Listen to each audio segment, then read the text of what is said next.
bienvenue dans cette nouvelle vidéo YouTube. Aujourd'hui, dans cette vidéo, on va voir les 4 différences qu'on a en français et en anglais. Et oui, parce que vous le savez tous, le français et l'anglais, ce sont deux langues totalement différentes. Et des fois, on a des façons de parler en français qu'on n'a pas en anglais et vice-versa.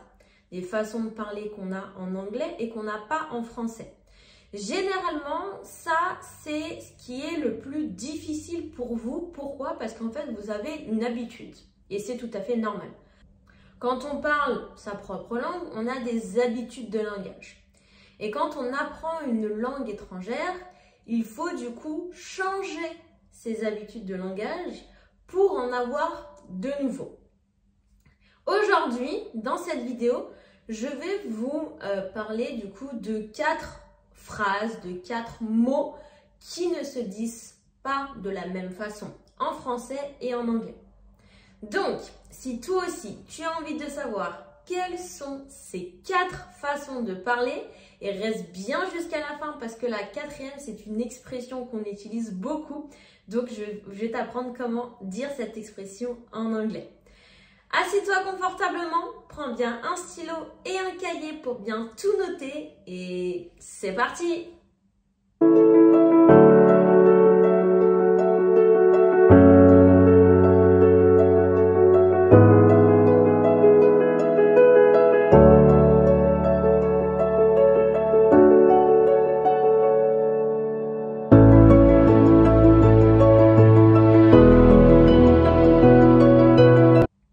Allez, c'est parti, on va voir du coup la première différence. Donc la première différence, c'est pour dire la phrase « j'ai hâte de ». Donc avoir hâte de faire quelque chose. Généralement, cette phrase-là, on veut me la traduire par « to be in a hurry ». Donc to be in a hurry, c'est être pressé. Ok? Donc forcément, quand on est pressé de faire quelque chose, c'est qu'on a hâte de faire quelque chose. Mais ce n'est pas totalement correct. Pourquoi? Parce qu'en fait, on a des formes pour dire avoir hâte de. Et donc, on ne va pas utiliser hurry. On va utiliser, donc là, on a 2 façons de le dire. On a une façon un petit peu informelle qui est can't wait, qu'on traduirait en français par je ne peux pas attendre. Ou alors, une forme un petit peu plus formelle qui va être to look forward to. Donc, on va regarder un petit peu les deux. La première, can't wait. On va voir déjà un exemple avec. Par exemple, si je dis I can't wait for the holidays. J'ai trop hâte d'être en vacances. I can't wait for something. J'ai trop hâte de. I can't wait for the holidays. J'ai hâte d'être en vacances. Ok?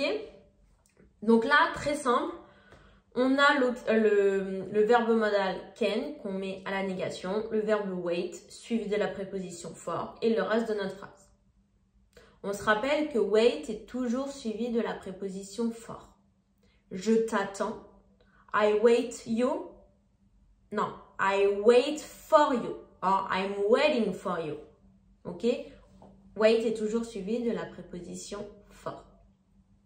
Maintenant, si je veux utiliser to look forward, donc lui, il est un petit peu spécial. Pourquoi? Parce que l'expression, c'est look forward to. Mais si j'ai un verbe qui vient après, je dois le mettre en ing. D'accord? C'est la construction de la phrase avec look forward to. Par exemple, si je veux dire j'ai hâte de te voir, par exemple, I'm looking forward to seeing you. Not to see you, to seeing you. Ok? Mais celui-là, c'est vraiment une façon formelle. Donc, si jamais vous êtes dans une entreprise, vous devez souvent le voir en fin de mail. Nous, en français, on pourrait dire, voilà, j'attends votre retour avec impatience, dans l'attente de vous lire. En anglais, on va souvent utiliser les formules. I'm looking forward to hearing from you. C'est le plus utilisé, le plus commun. Mais voilà, à chaque fois, du coup, n'oubliez pas après look forward to, on met bien le verbe en ing. I'm looking forward to seeing you. J'ai hâte de te voir. I can't wait for the holidays. J'ai hâte d'être en vacances. Et voilà donc pour la première, donc comment traduire j'ai hâte de en anglais. Super. Maintenant pour le numéro 2, donc c'est pour dire bon appétit. Donc là, je vais peut-être en étonner quelques-uns, mais bon appétit en anglais ne se dit pas. Il n'y a pas vraiment de traduction. Il y en a quelques-uns qui vont dire bon appétit, donc la forme en français, mais sinon ça ne se dit pas vraiment. Sinon, vous avez d'autres formes pour le dire. Vous pouvez dire enjoy your meal or dig in, but dig in, c'est un peu familier. Donc, le mieux serait de dire, après ça dépend qui vous parlez, mais voilà, vous pouvez dire enjoy your meal, dig in, ou alors bon appétit, mais ne soyez pas étonnés si on ne vous dit pas bon appétit parce que c'est pas quelque chose qui se dit beaucoup en anglais. Super. Maintenant pour le numéro 3. Donc là, mise en situation, vous demandez à quelqu'un de vous passer quelque chose. Ok? So I will say, can you pass me the milk, please? Donc quand on vous dit cette phrase, est-ce que tu peux me passer le lait? En français, on va dire tiens, ou alors on va dire voilà. Ok? On a deux mots, tiens, voilà, qu'on va utiliser pour quand on donne quelque chose à quelqu'un. Voilà, c'est le mot qu'on utilise. En anglais, si je traduis tiens, on va dire take. Ok, voilà n'a pas vraiment de traduction littéraire, enfin littéralement en anglais. Donc on pourrait se dire, bah voilà, bah, je veux dire tiens, take. Can you pass me the milk, please? Take. So, no, it's incorrect, ok? En anglais, on ne va pas dire take. Mais qu'est-ce qu'on va dire à la place? On va dire deux phrases. Enfin, on peut dire deux phrases. Soit on va dire here you are, ou alors on peut dire aussi there you go. N'essayez pas de traduire ces deux formes en français parce que bah, ça voudra rien dire. Ok? Here you are, ici tu es là. Ça veut rien dire. Ok? There you go, là tu vas. Pareil, ça veut rien dire. Ok? Donc ces deux formes, ne les traduisez pas, ça n'a aucun intérêt. Mais rappelez-vous qu'en fait, c'est juste, voilà, pour quand vous passez quelque chose à quelqu'un, vous pouvez tout simplement dire here you are, there you go. For example, can you pass me the milk, please? Yes, here you are. Or yes, there you go. Ok? Ne mélangez pas non plus les deux. Souvent, j'entends des personnes qui mélangent les deux, qui me disent here you go ou alors there you are. Non, c'est pas bon. C'est des expressions. D'accord? Les expressions, on ne les change pas, on ne les modifie pas. Donc, here you are, there you go. Ne mélangez pas les deux parce que du coup, bah, ça va être incorrect. Donc ça, c'est deux expressions, du coup, finalement, à utiliser quand vous passez quelque chose à quelqu'un, tout simplement. Et on va passer du coup maintenant à la quatrième. Donc là, c'est une expression que moi, personnellement, j'adore utiliser, que ce soit en français ou en anglais. Donc l'expression, c'est « je suis chaud ». Donc voilà, dans le sens « je suis chaud », je suis motivée pour y aller. Je suis chaude pour aller à cette soirée. Je suis chaude pour aller en vacances. Voilà, donc pour dire que tu es motivé, nous en français, on va utiliser « je suis chaude ». Je suis chaude, je suis chaude.